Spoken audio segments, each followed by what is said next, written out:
എൻ്റെ പേര് രാഹുൽ എന്നാണ്. എൻ്റെ സ്ഥലം വന്നിട്ട് ട്രിവാൻഡ്രത്തെ കാഞ്ഞിരംകുളമാണ്. ഞാൻ ഈ പൊമേറിയ മാത്രമാണ് ബ്രീഡ് ചെയ്യുന്നത്. ഇത് നമ്മൾ എൻ്റെ ഇരിക്കുന്ന കൾച്ചർ പോമാണ് ഇരിക്കുന്നത്. പ്യൂർ ടോയ് അല്ല, എന്നാൽ സ്പിക്സും അല്ല. ഇത് കൾച്ചർ പോമിനടുത്ത് വരുന്ന പോമറിനാണ് ഞാൻ കൂടുതൽ ബ്രീഡ് ചെയ്തുകൊണ്ടിരിക്കുന്നത്. കൾച്ചർ പോം എന്ന് പറയുന്നത് നമ്മുടെ ടോയ് പോമിനെ കൊണ്ട് മിനിച്ചർ സ്പിക്സിനെ കൊണ്ട് മേറ്റ് ചെയ്തിട്ട് അതിൽ നിന്ന് വേർതിരിച്ച് ഫിൽറ്റർ ചെയ്തെടുക്കുന്ന പപ്പീസിനെ നിർത്തി അതിൻ്റെ ബ്രീഡിംഗ് ക്വാളിറ്റി കൂട്ടുന്നതാണ് ഈ കൾച്ചർ പോം എന്ന് പറയുന്നത്. ഞാനിപ്പോൾ ഒരു 10-12 വർഷം കൊണ്ട് ഞാൻ പൊമേറിയ മാത്രമാണ് ബ്രീഡ് ചെയ്തുകൊണ്ടിരിക്കുന്നത്. ഇവരെ സംബന്ധിച്ചിടത്തോളം ഇവർക്ക് ലൈഫ് സ്പാൻ എന്ന് പറഞ്ഞു കഴിഞ്ഞാൽ ഒരു 12 to 16 വർഷം വരേക്ക് ലൈഫ് സ്പാൻ ഉണ്ട്. അത്യാവശ്യം നമ്മൾ ഈ ഒരു ക്ലൈമറ്റിൽ വളർന്ന് വേറെ കുഴപ്പങ്ങളൊന്നും സംഭവിക്കാത്ത ഒരു ബ്രീഡാണ്. അങ്ങനെ പ്രത്യേകിച്ച് വലിയ അസുഖങ്ങളൊന്നും വരാറില്ല. നമ്മൾ സാധാരണ നോർമലി ബാക്കിയുള്ള ഡോഗ്സിന് വരുമ്പോൾ തന്നെ വൈറൽ ഇൻഫെക്ഷൻ, ഡിസ്റ്റംബർ, അതെല്ലാം ഉണ്ടാവും. അതിനുള്ള പ്രതിരോധശേഷിക്കുള്ള വാക്സിനേഷൻ എല്ലാം എടുത്തിട്ടാണ് ഞങ്ങൾ വളർത്തുന്നത്. പിന്നെ ഇവർക്കെന്ന് പറയുമ്പോൾ കുറച്ച് സ്ഥലം മതി. നമുക്ക് സാധാരണ വലിയ ബ്രീഡ് പോലെ ഒത്തിരി സ്ഥലങ്ങളൊന്നും ആവശ്യമില്ല. കുറച്ച് സ്ഥലം മതി. അവർക്ക് കൂടൊക്കെ ചെറിയ കേജൊക്കെയാണ് മതി. അവർക്കൊരു 3x3 കേജൊക്കെ ഉണ്ടെങ്കിൽ ഇവർക്ക് 1-2 പേർക്ക് സുഖമായിട്ട് ഓടിച്ചാടി നടക്കാൻ പറ്റും. പിന്നെ ഇവർക്ക് ഫുഡ് എന്ന് പറഞ്ഞു കഴിഞ്ഞാൽ 2 നേരത്തെ ഫുഡൊക്കെയാണ് കൊടുക്കുന്നത്. ചിക്കനും ചോറും പിന്നെ ഫിഷ് ഇതൊക്കെയാണ് കൊടുത്തുകൊണ്ടിരിക്കുന്നത്. കുറച്ച് ആഹാരം മാത്രമേ കഴിക്കത്തുള്ളൂ. പിന്നെ ഇവരെ മെയിൻ്റെനൻസ് എന്ന് പറയുമ്പോൾ ഹെയർ ഗ്രൂമിങ് മസ്റ്റായിട്ട് ചെയ്യണം. ഒരു മന്ത്ലി നമ്മൾ ഹെയർ ഗ്രൂം ഫുള്ളായിട്ട് ചെയ്യുന്നുണ്ട്. പിന്നെ ഹെയർ കോട്ടിനുള്ള സപ്ലിമെൻറ്റ്സ് കൊടുക്കാറുണ്ട്. ഇവിടെ മോഷനോ ഇവിടെ യൂറിനോ ഇവിടെ ദേഹത്ത് പറ്റിക്കഴിഞ്ഞാൽ അവർക്ക് സ്കിൻ ഡിസീസ് വരാനുള്ള ചാൻസ് കൂടുതലാണ്.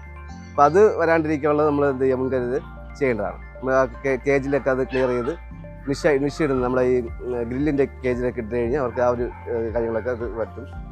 ഇവർ ഹൈപ്പർ ആക്റ്റീവ് അല്ല, പക്ഷേ ആക്റ്റീവാണ്, ഭയങ്കര ആക്റ്റീവാണ്, ഭയങ്കര ഫ്രണ്ട്ലിയാണ്. ഞാൻ ഇത് വളർത്തിൻ്റെ ഒരു പാഷൻ കൊണ്ടാണ് വളർത്തുന്നത്. ഞാൻ ബിസിനസ് മൈൻഡായിട്ടല്ല ഞാൻ ചെയ്തുകൊണ്ടിരിക്കുന്നത്. എനിക്ക് ഭയങ്കര പാഷനാണ്. എനിക്ക് ഒരു പണ്ട് മുതലേ ഡോഗ്സിനെ കൊണ്ട് ഭയങ്കര ഇഷ്ടമാണ്. പക്ഷേ എനിക്ക് വലിയ ഡോഗ്സിനെ ഒന്ന് മെയിൻറ്റെയിൻ ചെയ്യാനോ എനിക്ക് ഹാൻഡിൽ ചെയ്യാൻ എനിക്ക് ഭയങ്കര ബുദ്ധിമുട്ടാണ്. നമ്മളെ ജോലി പരിധി കാരണം ഞാൻ സ്കൂളിലാണ് വർക്ക് ചെയ്യുന്നത്. അപ്പോൾ സ്കൂൾ കഴിഞ്ഞിട്ട് വരുമ്പോൾ എനിക്കത് ഭയങ്കര ബുദ്ധിമുട്ടാണ്. അതുകൊണ്ടാണ് ഈ പൊമേറിയ ചെറിയ ബ്രീഡിലോട്ട് മാറിയത്. അങ്ങനെ ഈ യൂട്യൂബ് ചാനൽ വഴി കണ്ടിട്ടാണ് ഞാൻ സെർച്ച് ചെയ്തിട്ടൊക്കെയാണ് ഈ ഒരു ബ്രീഡിനെ സെലക്ട് ചെയ്തത്. ഒരു 12 വർഷം കൊണ്ട് ഇവരാണ് ഇപ്പോൾ എൻ്റെ കൂടെ ഉള്ളത്. പല വെറൈറ്റി കളറുണ്ട്. പാർട്ടി കളറുണ്ട്, ഗോൾഡൻ കളർ വരാറുണ്ട്, വൈറ്റ് ഉണ്ട്, ഓഫ് വൈറ്റ് ഉണ്ട്. ഇപ്പോൾ എൻ്റെ കയ്യിലിരിക്കുന്നത് റെയർ ആയിട്ടുള്ള പാർട്ടി കളറാണ്. ഇപ്പോൾ കേരളത്തിന് പാർട്ടി കളർ വളരെ കുറവാണ്. ഇപ്പോൾ ഞാനിപ്പോൾ ബ്രീഡിങ് ചെയ്തുകൊണ്ടിരിക്കുന്നതും പാർട്ടി കളർ പപ്പീസാണ് ഞാൻ കൂടുതലായിട്ട് ബ്രീഡ് ചെയ്തുകൊണ്ടിരിക്കുന്നത്. എന്ന് പറയുമ്പോൾ കാണുമ്പോൾ ഭയങ്കര ക്യൂട്ട്നെസ് ഇത്തിരി തോന്നുന്നത് പാർട്ടി കളറിനാണ്. ഗോൾഡൻ കളറും ക്യൂട്ട്നെസ് ഉണ്ട്, ഇല്ലയെന്നല്ല. പക്ഷേ അതിനെ സംബന്ധിച്ച് ഇതൊരു വെറൈറ്റി കളറാണ് പാർട്ടി കളർ എന്ന് പറഞ്ഞു കഴിഞ്ഞാൽ. പാർട്ടി കളറിൻ്റെ കോമ്പിനേഷനാണ് ഈ ബ്ലാക്കും വൈറ്റ്, പിന്നെ വൈറ്റിൽ ഈ ഗോൾഡൻ കളർ വരുന്നത്. സാധാരണ ഇത് കൾച്ചർ പോം എന്ന് പറയുമ്പോൾ കുറച്ചുകൂടെ ഫേസിന് പഞ്ച് ഫേസ് ആയിരിക്കും. സാധാരണ നമുക്ക് സ്പിക്സിൻ്റെ ഒക്കെ ആണെങ്കിൽ ഫേസൊക്കെ ഇച്ചിരി നീണ്ട ഫേസൊക്കെ ആയിരിക്കും. ഇതെന്ന് പറയുമ്പോൾ ഹൈറ്റും കുറവായിരിക്കും, നല്ല സിൽക്കി ആയിട്ടുള്ള ഹെയർ ആയിരിക്കും. പിന്നെ അതൊരു പഞ്ച് ഫേസ് ആയിരിക്കും. ഫേസ് വന്നിട്ട് പഞ്ച് ഫേസ് ആയിരിക്കും. ബോൺ സൈസൊക്കെ നമ്മൾ കുഞ്ഞു ബോണാണ്. സാധാ ഡോഗ്സിനെ പോലെ തന്നെയാണ്. 60 ദിവസത്തെയാണ് പ്രസവകാലം വരുന്നത്. പിന്നെ ഇവർക്ക് കുഞ്ഞുങ്ങളായിക്കഴിഞ്ഞാൽ ഇവർ കുഞ്ഞുങ്ങളെ നല്ലോണം ഹാൻഡിൽ ചെയ്തോളും. നമ്മളൊക്കെ വലിയ ബുദ്ധിമുട്ടായിട്ടില്ല. 3 പപ്പി അത് മാത്രമേ കിട്ടത്തുള്ളൂ. മാക്സിമം 1 മുതൽ 3 വരെയുള്ള പപ്പീസ് മാക്സിമം കിട്ടും ഇവർക്ക്. എന്ന് പറയുമ്പോൾ ഇവർ കുഞ്ഞന്മാരായതുകൊണ്ട് കുറച്ച് 2-3 പപ്പീസൊക്കെ മാക്സിമം കാണും. Maximum 3 puppies. ഡെലിവറി കഴിഞ്ഞുന്ന സമയത്ത് നമ്മൾ ചെയ്യുന്നത് ഈ പപ്പീസിന് വൈറ്റമിൻസിൻ്റെ ഡ്രോപ്സൊക്കെ ഉണ്ട്. ആ ഡ്രോപ്സ് കൊടുക്കും. പിന്നെ മദർ ഡോഗിന് എക്സ്ട്രാ സപ്ലിമെൻറ്റ്സ് ഉണ്ട്. അവിടേക്ക് അതിൻ്റെ മിൽക്ക് കൂടാനുള്ളയും അവർക്ക് കാൽസ്യത്തിൻ്റെയും ഒക്കെ സപ്ലിമെൻറ്റ്സ് ഏറ്റവും ആവശ്യം. അവർക്ക് ഏറ്റവും ആവശ്യമായിട്ട് വരുന്നത് കാൽസ്യമാണ്. ഏറ്റവും ആവശ്യം വരുന്നത് ഇവർക്ക് എന്താണ് ഹീറ്റ് സ്ട്രോക്ക് എന്നൊരു സംഭവം, ഒരു അസുഖമുണ്ട്. ആ ഹീറ്റ് സ്ട്രോക്ക് വരാനുള്ള ചാൻസ് കൂടുതലാണ്. ഇപ്പോൾ കാൽസ്യത്തിൻ്റെ ഡെഫിഷ്യൻസി ഉണ്ടെങ്കിൽ അവർക്ക് ഹീറ്റ് സ്ട്രോക്കൊക്കെ വരാനുള്ള ചാൻസ് കൂടുതലാണ്. ഇവരിൽ ആഴ്ചയിൽ 1 ദിവസം മാത്രം വാഷ് ചെയ്താൽ മതി ഇവർ. ഓക്കെ, അല്ലാണ്ട് സാധാരണ ഈ ജർമ്മൻ ഷെപ്പേർഡ് അതിനെപ്പോലത്തെ ബാഡ് സ്മെല്ലോ കാര്യങ്ങളോ അങ്ങനെ ഒന്നും ഇവരുടെ സ്കിന്നിലൊന്നും ഉണ്ടാകത്തില്ല. ആഴ്ച ഒരിക്കലത്തെ വാഷ് ചെയ്ത് ഏതെങ്കിലും നല്ല ട്രിക്സിൻ്റെ ഷാമ്പു അല്ലെങ്കിൽ വേറെ നമുക്ക് നല്ല ഷാമ്പു ഇപ്പോൾ മാർക്കറ്റിലുണ്ട്. ആ ഷാമ്പു ഉപയോഗിച്ച് ഒന്ന് വാഷ് ചെയ്ത് ഒന്ന് ഹെയർ ഡയർ വെച്ചൊന്ന് ഹെയറൊക്കെ ഒന്ന് ഉണക്കിയെടുത്താൽ മാത്രം മതി. വേറെ വിഷയമില്ല. വീട്ടിൽ ഒത്തിരി എൻക്വയറി വരുന്നുണ്ട്. എൻക്വയറി വരുന്നതെല്ലാം ബർത്ത്ഡേ ഫംഗ്ഷനും അങ്ങനെയുള്ള ബർത്ത്ഡേക്കൊക്കെ കൊടുക്കാൻ വേണ്ടിയിട്ടാണ് ഏകദേശം ആൾക്കാർ ചോദിക്കുന്നത്. പിന്നെ വീട്ടിൽ സാധാരണക്കാർക്ക് വളർത്താൻ പറ്റുന്ന രീതിയിലുള്ള പപ്പീസാണ് ഇപ്പോൾ ഞാൻ കൊടുത്തുകൊണ്ടിരിക്കുന്നത്. ഇവരെ സംബന്ധിച്ചിടത്തോളം ഇവർ ആരുമായിട്ടും അറ്റാച്ച്ഡ് ആവും. അത്രയും അഗ്രഷനോ കാര്യങ്ങളോ അങ്ങനെ ഒന്നുമില്ല. കൊച്ചുകുട്ടിയൊക്കെ വരെ അവർക്ക് നല്ലവണ്ണം ഹാൻഡിൽ ചെയ്യാൻ പറ്റുന്ന ഒരു ബ്രീഡാണ്.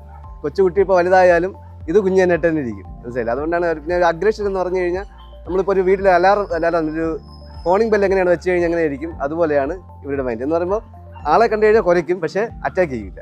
അറ്റാക്ക് മൈൻഡ് കുറവാണ്. ആൾ പേടിയെന്ന് വെച്ചാൽ ഭയങ്കര പേടിയൊന്നും ഉള്ളതല്ല, പക്ഷേ അറ്റാക്ക് ചെയ്യത്തില്ല. ഒരു പക്ഷേ നമുക്കൊരു അലർട്ട് കിട്ടും. ആൾ വന്നിട്ടുണ്ടെങ്കിൽ, വീട്ടിലൊരു ഫ്രണ്ടിൽ ഒരാൾ വന്നിട്ടുണ്ടെങ്കിൽ നല്ലോണം കുരച്ചിട്ട് അലർട്ട് തരും.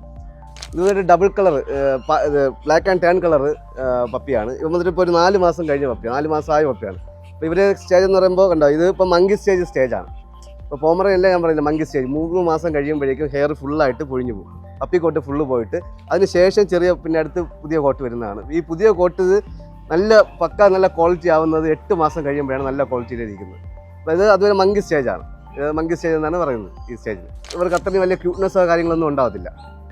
മനസ്സിലായല്ലോ? നമുക്ക് നേരത്തെ എടുക്കുന്ന പപ്പിയും മങ്കി സ്റ്റേജിലാകുന്ന സമയത്ത് വലിയ ക്യൂട്ട്നെസ് ഉണ്ടാവും. പക്ഷേ ഇത് ക്യൂട്ട്നെസ് ആവുന്നത് ഒരു 8 to 10 മാസം ആകുമ്പോഴേക്കും നല്ല പക്ക ക്യൂട്ട്നെസ് ആയിരിക്കും. നമ്മളത് ഗ്യാരണ്ടി പറഞ്ഞിട്ടാണ് ഞാൻ പപ്പിയെല്ലാം കൊടുക്കുന്നത്.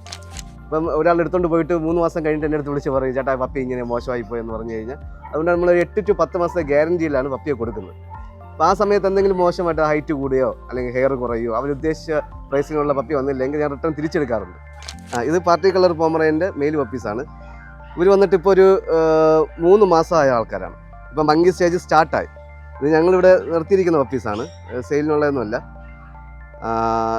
നമുക്കങ്ങനെ വലിയ സെയിലായിട്ട് അങ്ങനെ ഒരുപാട് പപ്പീസ് അങ്ങനെ കൊടുക്കാറൊന്നും ഉണ്ടാവത്തില്ല. കാര്യം നമുക്ക് ഇത്രയും ആളിൽ നിന്ന് അളവ് എണ്ണ കുറവാണ് കിട്ടുന്നത് പപ്പീസ്. ഇവിടെ നമുക്കിപ്പോൾ ഏകദേശം ഒരു 35 ഡോഗ്സ് ഇവിടെ ഉണ്ട്. 8 മെയിലുണ്ട്, ബാക്കിയെല്ലാം ഫീമെയിലാണുള്ളത്. ഇത് പിന്നെ ഈ കളർ തെളിഞ്ഞ് വരും. ഇപ്പോൾ ഇങ്ങനെ ഈ കളർ മങ്കി സ്റ്റേജ് ഇപ്പോൾ നടന്നുകൊണ്ടിരിക്കുകയാണ്. Monkey stage സ്റ്റാർട്ടായി.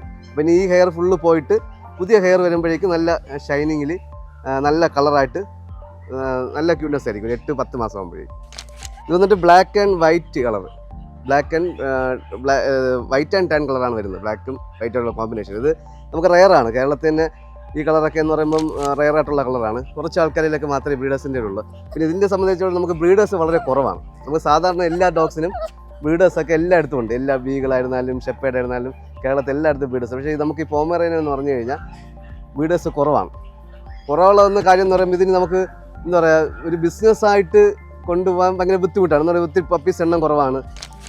അതുകൊണ്ട് എന്താണ്, ചിലവർ പാഷൻ കൊണ്ട് മാത്രമേ നമ്മളൊരു ഇത് നടത്തുന്നുള്ളൂ, അല്ലാണ്ട് വലിയ ബിസിനസ്സായിട്ട് ഞാൻ കൊണ്ട് നടക്കുന്നില്ല.